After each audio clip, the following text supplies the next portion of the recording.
It's news time. Information is power. Be current. The news headline. Understanding why Nnamdi Kanu's trial was suspended and adjourned to Wednesday. The trial of the embattled leader of the proscribed indigenous people of Biafra, Ipob, Mazi Nnamdi Kanu, resumed today, Tuesday, January 18, 2022, at the Abuja Division of Federal High Court. Surprisingly, the trial was swiftly suspended and adjourned to Wednesday, January 19, 2022 by the presiding judge, Justice Binta Nyako. Just as many were still wondering why the judge took the aforementioned decision, it has been revealed that the reason for the decision was as a result of the objection raised by Kanu through his legal team led by a senior advocate of Nigeria, SAN, Chief Mike Uzekume, that the amended charges preferred against Kanu was served to him barely 24 hours to today's court session. They further argued that the defendant, bin Mazi Nnamdi Kanu, was yet to be set his eyes on the new amended charges. Vanguard newspaper quoted Chief Mike Uzekume to have told the court, "My lord, the proposed amended charge was served on us yesterday evening. As I speak to you, my lord, the defendant who was brought in has not even seen the charge, which is being used, to enter his plea." Meanwhile, after due consultations, including hearing from the prosecution team, led by Mr. Mohammed Labaron from the Federal Ministry of Justice, who gave his consent as well, the trial, judge had no option than to suspend the day's court session, and it was moved to Wednesday, January 19, 2022, to enable the defendant and his legal team have a good look at the new amended charges preferred against the Ipob leader by the federal government of Nigeria. The court's jurisdiction to try him on the terrorism charge on the grounds that the alleged offences were committed in the United Kingdom and not in Nigeria. Kanu was in June 2021 rearrested in Kenya and extradited to Nigeria to face his trial, and had since then been confined to the detention facility of the Department of the State Services (DSS) in Abuja on the order of the court. He was first arrested in Lagos in 2015 by operatives of the Department of State Services (DSS) and was arraigned alongside 4 others in 2016. Justice Binta Nyako, however, granted him bail in 2017, but it was said that he jumped bail and fled to Europe, where he continued his agitation for Biafra. Meanwhile, the pro-Biafra agitator had urged his followers to conduct themselves with decorum during his appearances in court. Also, a security operative said that Ipob members and Kanu supporters should conduct themselves in the best way possible during today's court proceedings. The superintendent of police with force headquarters, who wished to be anonymous, warned that security operatives would apprehend Kanu's followers who behave unruly. Security operatives would not shy away from arresting and also prosecuting those who try to misbehave at the Federal High Court. Kanu's lawyer and himself should tell his followers, to conduct themselves in the best possible way. Behaving like thugs will not help them. And this was the wordings of the superintendent of police, police force headquarters, who says that he wants to remain anonymous. Buhari had told Southeast leader, who visited him some time ago, that he would consider releasing Mazi Nnamdi Kanu. However, during an interview of recent, he had actually said that he would not be able to check into that.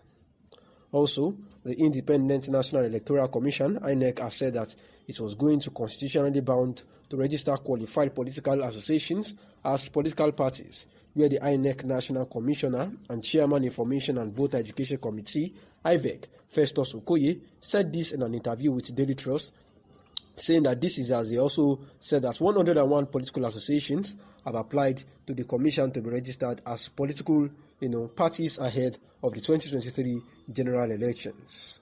The fight against the banditry, Ipob and Boko Haram.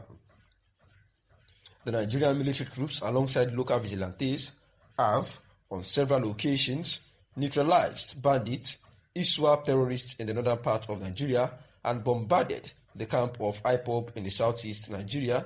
Like the saying goes, if you cannot beat them, you join them. We read about terrorists surrendering and turning away from their evil ways after they felt overpowered by the machinery of the Nigerian military. The unleashing of Super Tucano fighter jets brought some terrorists and bandits down to their knees, and this is a feat that is worthy of mention.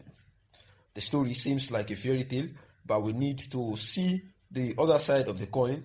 Let us talk about the bad, although not everyone loves to listen to bad stories. Neither do I, but we need to do justice to it. Nigerians would won't forget so soon that a certain lady, Leah Sharibu, was abducted alongside other schoolgirls. Leah Sharibu is yet to be free by her abductors because she chose not to denounce her faith. It is over 3 years now, and the young lady is said to have given birth to 2 children while in captivity. The Nigerian government need to come to her aid so that she wouldn't cry out that Nigeria failed her. We cannot talk about the fight against insurgency without mentioning the security men who paid the ultimate price while serving their fatherland. It is so unfortunate that these brave men were burnt offerings to the gods of evil by these unscrupulous elements. The security situation is becoming terrifying by day, and many people have been rendered homeless in their hometowns. People are having sleepless nights as a result of these evil men who are bent on wreaking havoc and disrupting peace in the country. The ugly side of it all is that some innocent and defenseless Nigerians have been killed mistakenly by security operatives. And according to a report from BBC and Sarah reporters early this year, tragedy struck in the fight against the terror group Boko Haram when a fighter gets involved in the country insurgency operation in the northeast, bombed a village in Yunusari local government area of Yobe State, killing at least 10 villagers. Therefore, the high level of insecurity in the country needs total attention from the federal government. Also met the people of the South-South and people of the Southwest, so we are moving about. Ogbunaya called on Nigerians to support someone from the Southeast for president in 2023, saying that they want to use the opportunity to remind the ACF that in 1959 the Igbo through Dr. Nnamdi Azikiwe supported the North. 20 years after, in 1979, the Igbo through Alex Ekwueme, K.O. Mbadiwe and others also supported the North, which saw the emergence of Alhaji Shehu Shagari as the president. Another 20 years after, the Igbo supported President Olusegun Obasanjo, and thereafter we supported Yaradua and later Dr. Jonathan. We have always been supporting others. Our simple prayer is for Nigerians to do unto Igbo what we have been doing unto others, he said. And on the misconception that Ipob represents Indigbo, Ogbunaya said that the other thing which they also said is that the Ipob is causing embarrassment and horror. In response, it is strange and curious that some Nigerians would highlight the views expressed by the indigenous people of Biafra Ipob are not the ones expressed by Ohaneze Indigbo. Ipob is an organization.